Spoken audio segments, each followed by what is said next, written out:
Isaias Kapitulo 12. Awit ng pasasalamat.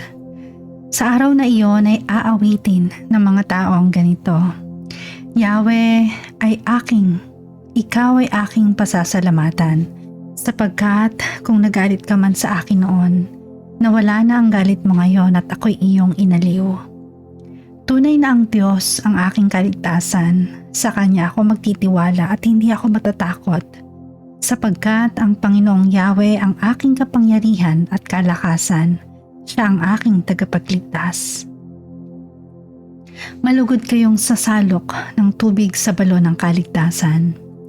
Sasabihin ninyo sa araw na iyon, magpasalamat kayo kay Yahweh, siya ang inyong tawagan. Ipaalam ninyo sa mga bansa ang kanyang mga gawa.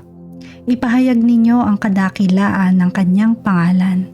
Umawit kayo ng papuri kay Yahweh sapagkat kahanga-hanga ang kanyang mga ginawa. Ibalita ninyo ito sa buong daigdig. Mga taga-Zion, sumigaw kayo at umawit ng buong galak sapagkat nasa piling ninyo ang dakila at ang banal na Diyos ng Israel.